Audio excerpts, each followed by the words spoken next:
IT professionals, of course, will need to know about IP addressing. There's more to it than you think. Find out more next. You're watching IT Pro TV.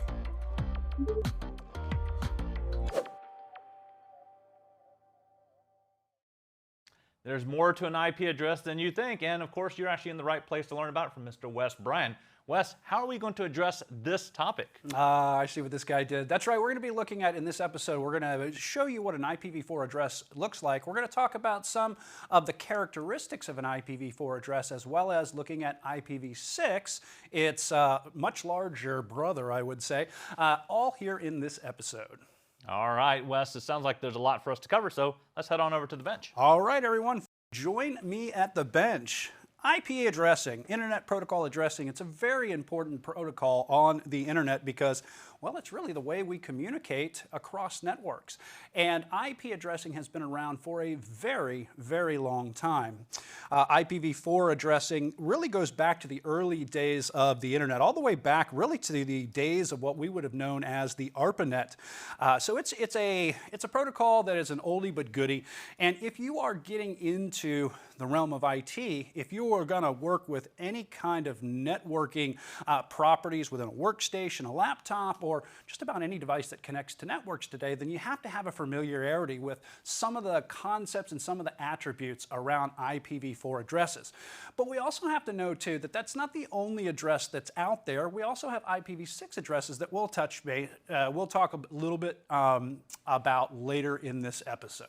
All right, so since we actually talk about the idea that it's been around for a long time, let's talk about the first address format, which is going to be IPv4. Sure. Okay, so an IPv4 format, let me show you here. I'm going to go ahead and I'm going to run a utility inside of our PowerShell here, and I'm going to run what's known as ipconfig. And when I run ipconfig, we get a lot of different information here, but one of the things you're going to see is that we get a series of different IPv4 addresses. So for instance, you can see I have this address and it's got a certain format, right? Well, what does that really mean for us? Well, it's important to understand what an IPv4 address is and how it breaks down so that you can support the technology. Now, let's do that. Let's dive into an IPv4 address and let's kind of talk about how it breaks down. So I've got an IPv4 address over here on the left-hand side of your screen here, and you can see I have a 192.168.0.10. All right, well, what does that really mean to us? Well, an IPv4 address is actually a 32-bit binary address, all right, a bunch of ones and zeros. Now, I know what you're probably thinking. Well, Wes, I don't see a bunch of ones and zeros right there. I see, well, numerical decimals, if you will. How does that relate? Well, even though your computers use this 32-bit binary address and all they see are the binary ones and zeros, that would be very, very hard for us as humans to work with IPv4 addresses if we had to remember 32 bits for every single IPv4 address. So the way it is displayed inside, for humans, if you will, inside of things like our command prompt, like I showed you the output, and we've seen that 192.168 address, it's represented in what's known as dotted decimal notation, all right? So dotted decimal notation means that how we would say this address is 192.168.0.10. That is what is known as dotted decimal notation. Now, it's important also to be able to convert IPv4 addresses. And when we convert IPv4 addresses, sometimes you have to be able to see what the binary looks like compared to the dotted decimal notation. Now, I want to take you through the process of how we can convert an IPv4 address from a dotted decimal notation into its binary equivalent.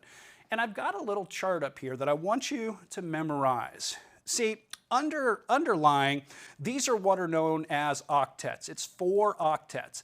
Now, an octet is 8 binary bits. Whether they're ones and zeros, it's 8 of them.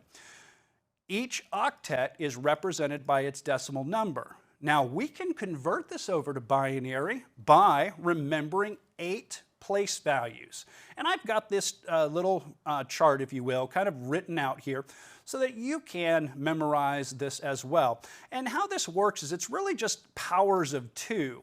If you think about a binary number, it's a base 2 numbering system, and we have 2 to the power of 0 is 1, 2 to the power of 1 is 2, all the way up to 2 to the power of 7, which is 128 bits. So what I'd like to do is take you through an example of how we can actually convert these decimal numbers into their binary equivalents. Yeah, this is a good process for us to be able to at least learn in the beginning, because you are probably going to actually see that part of your career is going to be that where you're going to need to convert certain numbers into decimal or into binary, and by learning this, we'll actually be able to do either way. Yeah, most definitely. And if you're in a certification exam, again, they might want you to prove that you understand that what we see as that dotted decimal notation underneath is actually 32 bits of binary values. And if you are in, maybe you're not in a certification endeavor, maybe you're just in a support endeavor, there might be times in the future where you actually have to separate these bits out so that you can do things like identifying what network you're on. We'll talk about that a little bit more coming up. So let's go ahead, Ronnie. What do you say we give a couple of examples? Sounds great. Now, I encourage you to take a IPv4 address and its 4 octets and do the conversion as well for yourself at home, in your office, wherever you might be watching, so that you can practice this and you can get this under your belt as well. So to do this, what I do is I take 192 and I start to subtract 192 from if you will, going from the left to the right, subtracting each place value. Now, this little way to do this, if you will, if I can subtract a place value, it will become what's known as a binary 1. It means I can use it. It's a binary 1. Now, if I take this number that I'm trying to convert into binary and I can't use a place value, then what I'm going to do is I'm going to put that bit as a 0 and I'm going to move the remainder to the next place value. Let me show you what I mean here. So if I take 192, I'm going to take 192 and I'm going to ask myself a question. Can I subtract 128 from 192? Well, the answer is yes. And when I subtract 128 from 192, I get 64. Now, let's go ahead and let's just, because we can use that place value, we're going to put a binary 1 right there. Remember that rule. And then what we do is we work through our place values. I'm going to take this 64 and I'm going to move it to the next place value, and I'm going to ask that same question. Can I subtract 64, from 64? And the answer is, and you've probably already guessed, yes, I can. So if I subtract 64 from 64, that's going to give me 0. And remember, since I can use that place value, I'm going to put a binary 1 there.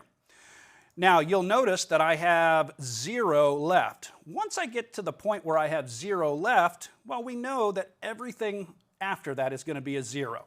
So I can fill in the rest of the place values with zeros because I can't use them. There is no remainder. And that's one of the things, too, that I also want you to remember, that when you're using this chart, if you get to that 1 place value and you still have a remainder, you have to do what I have to do on a common basis.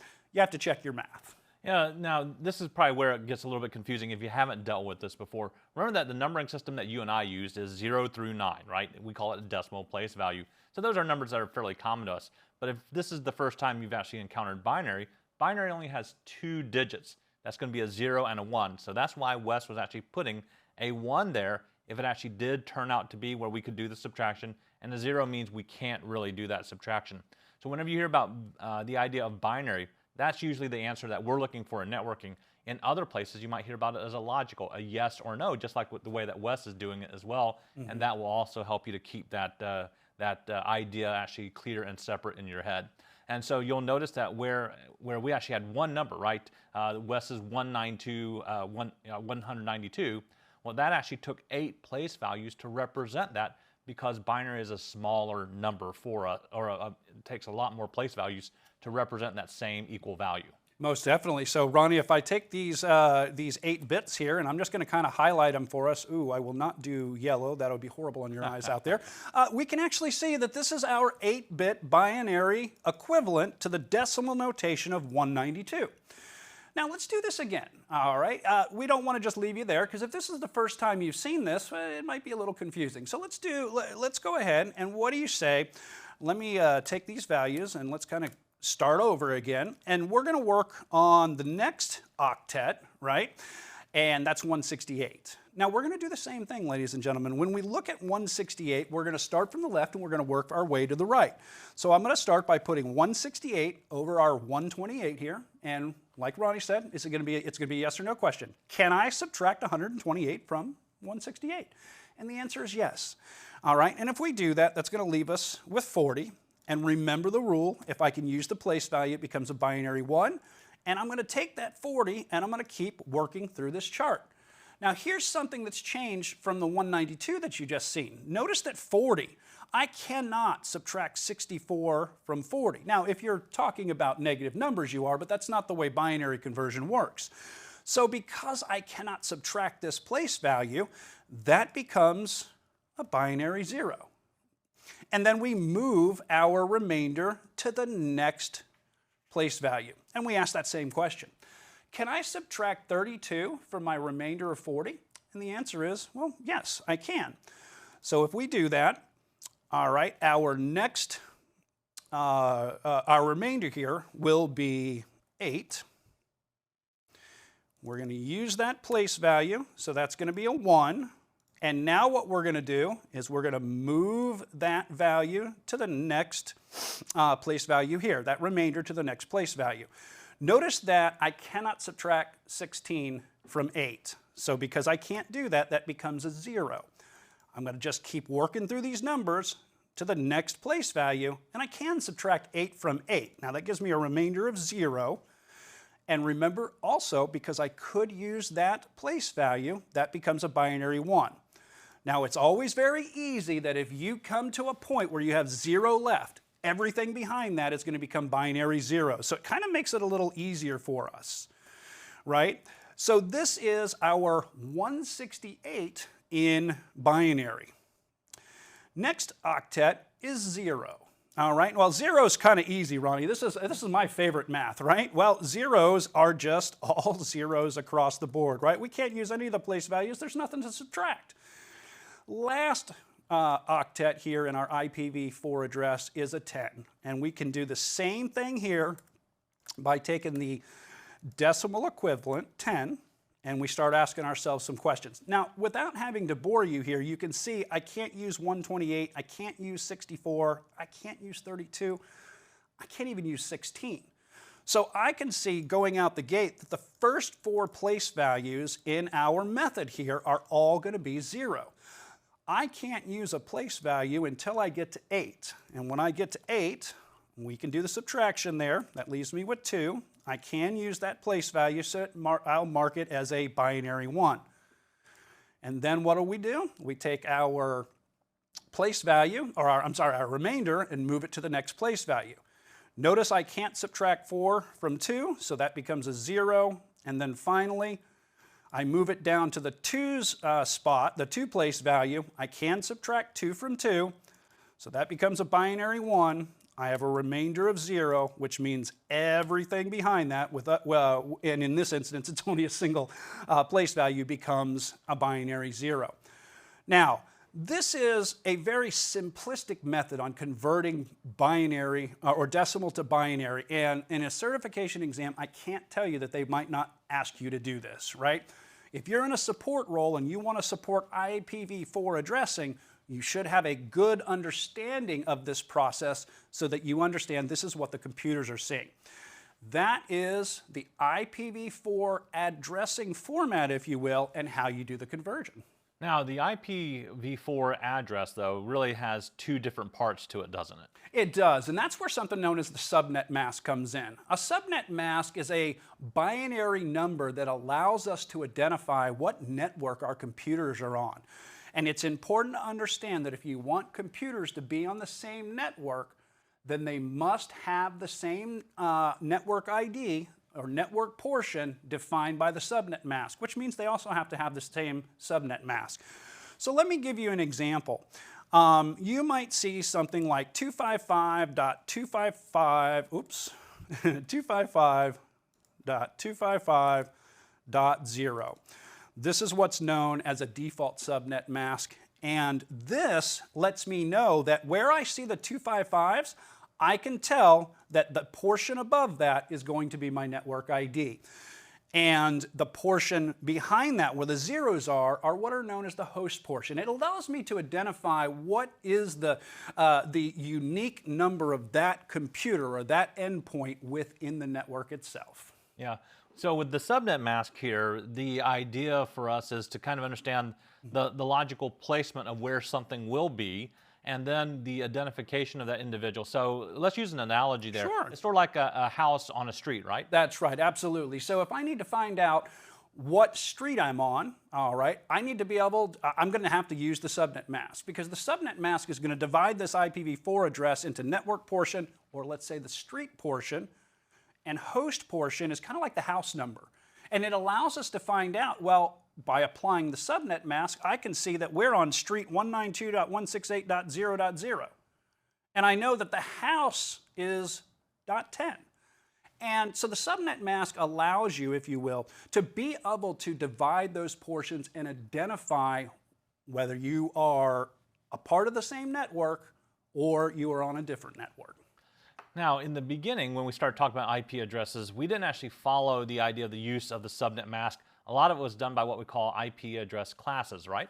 It was. And the reason we bring them up here today, Ronnie, is even though in today's day and age, the classes are kind of an archaic thing, we still use them kind of as way markers so we know what range of our IP addresses fall in. And that's going to be important for you to be able to identify too. Let me show you the IPv4 classes here, and this is the time to go ahead and make flashcards if you need to, because I would know the IPv4 class. Now, the class A starts at 1.0.0.0 and goes all the way up to 127.255.255.255. You can see the class B address starts at 128, goes all the way up to 191.255.255.255. And last, we have class C, starts at 192, goes all the way up to 223. Now, when they first started this classful system, they didn't really have the foresight to know that we were going to run out of IPv4 addresses really quick. So one of the things that they did is they came up with a way to kind of stall the inevitable depletion of this very small address space. So what they implemented were some addresses within each of these classes that we could use within our local area networks, within our networks, and we didn't have to go to an authorized body to lease them, if you will. And these are what are known as the private IP addresses. Private IP addresses cannot be used across the internet today. So these are our IPv4 classes and our private IPv4 ranges. So class C, you can see, starts at 10.0 and goes all the way up to 10.255.255.255. You can see class B and class C addresses as well. These are the addresses the classes in the private range. Remember, public addresses, the ones that do not fall within the private range, can be routed across the internet. We can use them on the internet, but the private addresses we can use internally within our networks, but they're not routable across the internet. Yeah, with actually understanding that actually helps, because we start to realize something, that there's that limited number of addresses, and then inside of our own networks we tend to have more devices. So a lot of times on the internet we're actually represented by one single public IP address there. Now, Wes, I did see on your screen there you actually had what looked like it said a PIPA? Yeah, you know, I wanted to mention that one here because as you go on into your career, maybe you tackle networking, you're going to see within these ranges of addresses that we're showing you today that they do have some that are kind of reserved. They're special addresses, right? And one of the ones that you should be able to identify for an exam endeavor and a support endeavor is what is known as the automatic private IP addressing address, if you will, or a PIPA address. I know that's a lot. And these addresses you get handed out when you are using a DHCP server to get an IP address. When you try to communicate with a DHCP server and it doesn't give you an IP address, this is a fallback. It's what's called a zero config solution, that it says, hey, let's go ahead and let's fall back temporarily to a 169.254.anything.anything address. And what I mean by that is if you look, PIPA addresses will always have this format. 169.254 and the last two octets will be generated by the computer. If I remember right, Ronnie, and help me out on our bits, I think that's about 65,535 possibilities. So there's a lot of possibilities, but it is a way that your computer tries to maintain connectivity with the network with other computers that are on the PIPA addresses too.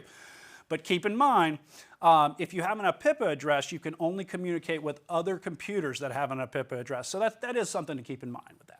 Yeah, along with that though, you had earlier mentioned the idea of IPv6 and the need for it. So can you tell us about that again? Sure. So I've got a little bit of a comparison chart here, and nothing too crazy here, but IPv4 was a very limited address space in the fact that it was only 32 bits. And that means that we had around 4.3 billion addresses that could be given out, and really even less than that because there was a certain amount of those addresses that couldn't be given out to the public. It's dotted decimal notation, 4 octets, very limited address space. And because of the limit of that address space, we pretty much have depleted that IPv4 address space, and they worked on the successor to IPv4, and that's IPv6, because it expands the address pool by something that doesn't even make sense. And that is because it is a 128-bit address, and it is colon-separated hexadecimal. All right, and that is important to understand, and it's 8 blocks. And I didn't put octets because each one of these blocks is 16 bits wide. So we have 8 blocks of 16 bits. And again, the address space is just so astronomically large that analogies don't even make sense. So that's the IPv6, or the comparisons. Ronnie, what do you say we go ahead and just take a brief look at the IPv6 address format? All right. Now, ladies and gentlemen, I know, and in fact, let me show you here too, because I don't want you to think that we're just, we're showing you something that you couldn't, where you're at right now, see some of these addresses. If you open a command prompt and you run ipconfig, you will see an example of IPv4 and IPv6. This is an example of an IPv6 address. All right. Now, I put it into this format here so that we can see it, and I want to just briefly mention some of the things that we can do with this address. Now, you'll notice it's hexadecimal. All right, you'll notice that we have 8 blocks. Well, they've also made it a little bit easier to work with these addresses through the abbreviation tactics, if you will, methods that you can use to make it a lot easier to work with. For instance, if you have a series of contiguous blocks of zeros, you can actually remove those zeros and replace it with a double colon. All right, and what that does is your computer will look at that double colon and it will say, oh, okay, I see, there's the double colon. There must be 3 blocks out of the 8 that have been truncated. Now, the other thing you'll notice too is that in some of these addresses, you will also see that leading zeros have been removed too. It is important, Ronnie, and let me state the importance of this, because I want you all to be aware that the double colon can only appear in one portion of the address. It can't appear in 2. So if you're in a certification exam and then you see one that has 2 double colons, it's not an IPv6 address. All right, let's look at the removing of the leading zeros. So notice how this 8-block IPv6 format is getting smaller and smaller. Notice that the last abbreviation, all we did is we removed the leading zeros. That is your IPv6 format, and I would be able to identify an IPv6 address. I do want to just briefly mention that there are 3 different types of IPv6 addresses. We have what are known as global IPv6 addresses, and these are the ones that are used out there across the internet. We have what's known as unique local addresses, and these are kind of what is loosely associated with the private IP addresses. And then we have link local addresses, and these are ones that we actually use within the same networks inside of our local area networks. 3 different addresses. I would be aware of them. And when it comes to IPv4, I would also be able to explain back and do some of the conversions so that if you are sitting a certification exam, you're going to be doing good. But if you're sitting there and you're trying to support somebody that is having problems with their communication, you'll be able to do it for IPv4 as well as IPv6. Thank you for watching IT Pro TV.